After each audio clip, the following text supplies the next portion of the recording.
Gusto mo bang makuha ang taong gustong-gusto mo at mabaliw-baliw ito sa pagmamahal sa iyo? Kung yes, please continue watching. Hello mga guys, kumusta kayo? Panibagong araw, panibagong video na naman tayo. At sa araw na ito ay isa na namang video ang ating ituturo sa inyo ng simpleng gabay o simpleng pamamaraan na makakatulong sa atin. At bago ang lahat, gusto ko lang mag-disclaimer sa mga taong hindi naniniwala o hindi gusto ang kagaya ganitong video. Please skip this video and maghanap kayo ng videos na gustong-gusto nyo. Dahil ang video na ito ay para lamang sa mga taong naniniwala and gusto mag-try. And syempre, bago din ang lahat, gusto kong i-shout out sila ni Sis Rosemary Bitwalia, Sis Mela Buti, and last Sis Alice Util Prambarin. And ngayon, ituturo ko sa inyo ang isang ritual kung paano natin makukuha ang isang taong gustong-gusto natin, at kung makuha natin ito ay mabaliw-baliw ito sa pagmamahal sa atin. And syempre hindi lang ito para sa mga hindi pa nagkarelasyon, ito ay pwede rin ito sa mga nagkarelasyon na, and syempre pwede rin ito sa mga nanglalamig na, at pwede na rin ito sa nagkakahiwalay na, ay pwede ninyo itong gawin para sa inyo para makuha ninyo siya ulit. At sa pagbalik ito ay mabaliw-baliw na ito sa pagmamahal sa inyo. Ito ay napakasimple lamang, at alam ko na meron kayong ganitong kagamitan na ating gagamitin. Ay napakadali lamang, ay makikita nyo lang ito sa loob ng inyong tahanan, ang ating mga spell o ang gagamitin nating materialis. And ngayon, ang materialis na ating kakailanganin ay kailangan lang natin ng isang dahon ng laurel, isang puting papel, at isang panulat na kulay pula na panulat at ang ating kakailanganin. And syempre kailangan natin ng honey. Honey ang ating kakailanganin dito, at kung wala kayong honey ay pwede rin na cinnamon powder. At pwede na rin ang cinnamon stick. Kung wala kayong cinnamon powder ay pwede na rin ang cinnamon stick. And ngayon, and syempre kapag gagawa kayo nito, lagi ko naman itong sinasabi sa inyo, na kapag gawa kayo ng mga ritual, kailangan lang talaga is may positibo kang paniniwala at naniniwala ka sa iyong ginagawa. Yung tipong alam mo sa iyong sarili na matutupad ito at tatalab ito sa inyo. Yung kiniklaim mo sa iyong sarili na tatalab ito, at huwag kang mag-isip ng mga negative na magtatanong ka sa iyong sarili na baka hindi ito tatalab. And syempre huwag kang mainip sa talab nito. Huwag ninyong mainip dahil hindi naman ito sili na sa paglagay mo ay maanghang ka agad. Hindi po. Kailangan talaga is gagawa ka ng spell ay may tiyaga ka, dahil ang iba nagmi-message dito sa akin 1 week na daw silang gumagawa, bakit hindi pa raw tumatalab. Tapos yung iba gumagawa is oras lang, minutes lang ay tumalab ka agad. Nakadepende kasi yan sa inyong paggawa. Bakit ang bilis nilang tumalab o ang bilis na tumalab sa kanila? Dahil nakadepende yan sa focus mo at sa paniniwala mo. Kailangan lang talaga is gagawa kayong alam mo talaga sa iyong sarili na wala kang ibang iniisip, at ito lang talaga, iniisip mo ang taong iyong ginagawan. And syempre, ayun na nga, sabayan mo ito ng tiwala at pagdasal sa ating Panginoon, dahil ang ating ginagawa is alam naman nating lahat ay gabay lamang ito para hindi masira ang ating mga relasyon. Ngayon, ang ating kakailanganin lamang ay sulatan natin ang papel, kunin natin ang papel. Pwede ka rin gumamit ng pentel pen basta kulay pula, and color pen basta kulay pula. Ay ngayon, isulat mo ng isang bisis ang pangalan at apelyido ng taong iyong ginagawan, ng taong iyong gusto or ang iyong karelasyon. And sa likod, isulat mo dito ang kaniyang kapanganakan. Kailangan date, month, and year. Kailangan talaga, hindi naman kailangan na words ang o letra ang iyong isulat dito. Pwede naman na number lang kung kailan siya ipinanganak at kaniyang birthday at ayun na nga, kailan siya, anong araw ito.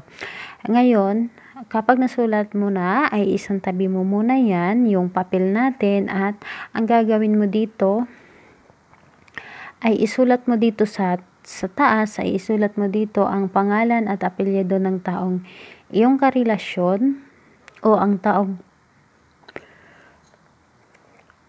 taong iyong ginawan. Isulat mo dito sa taas ang pangalan niya at apelyido. Kailangan totoong pangalan talaga at apelyido, at syempre kailangan kompleto. Di baling walang middle name, basta't pangalan niya at apelyido ang nakalagay. And ngayon, kapag nalagay mo na dito, ang gagawin mo, isulat mo rin dito sa baba ang pangalan mo at apelyido na ikaw ang gumawa.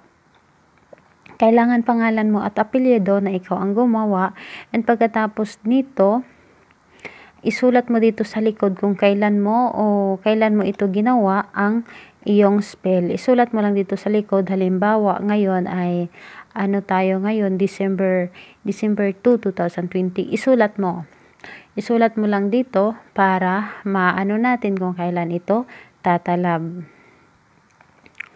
And ngayon, kapag nasulat mo na itong lahat, ang pangalan ng target at apelyido dito sa taas, and pangalan mo at apelyido dito sa baba, and sa likod ay yung pizza kung kailan mo ginawa, ay ang gagawin mo, kumuha ka ng ice wrapper or kahit na anong wrapper, basta mailagay mo lang. Tulad nito, meron ako pero napakalaki.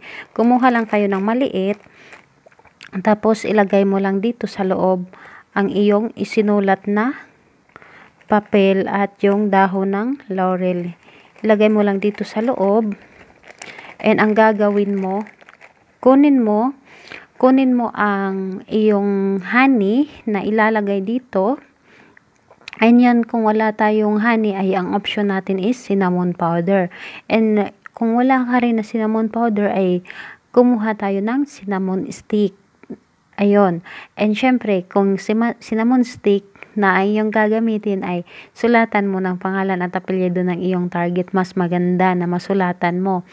Ayun, kapag cinnamon stick ang nilagay mo dito or honey, ilagay mo dito din sa loob ng wrapper, at yung na rin, yung tawag nito honey na rin, ay ilagay mo dito sa loob ng wrapper. Dahil ang honey talaga is napakaganda talaga gamitin sa mga love spell.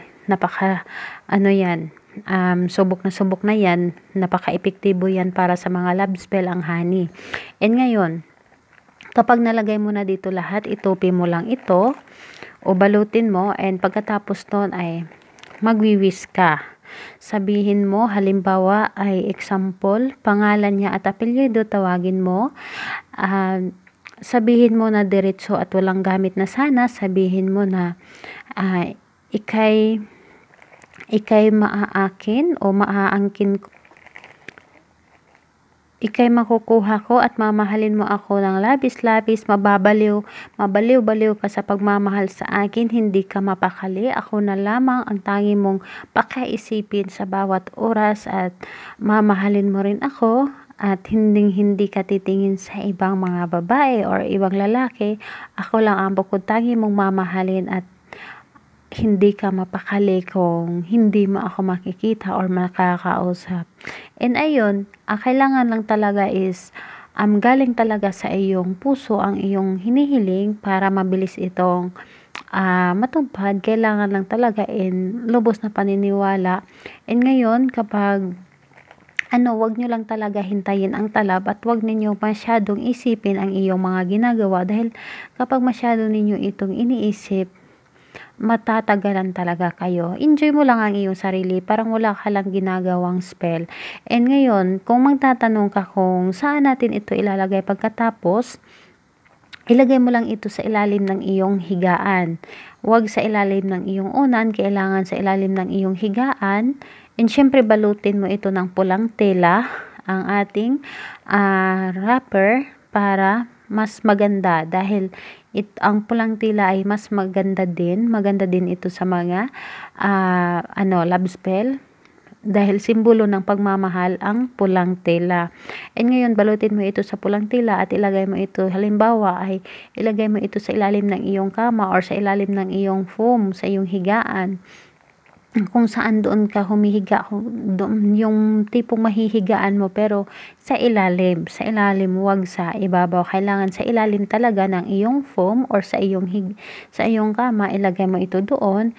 And syempre, magdadasal ka lang and magmuni-muni ka lang bawat gabi bago ka matutulog. Sabihin mo lang na ikaw ay magtatagumpay sa iyong mga ginagawa o makukuha mo ang taong gusto mo o mabaliw-baliw sa pagmamahal ang taong ito sa iyo.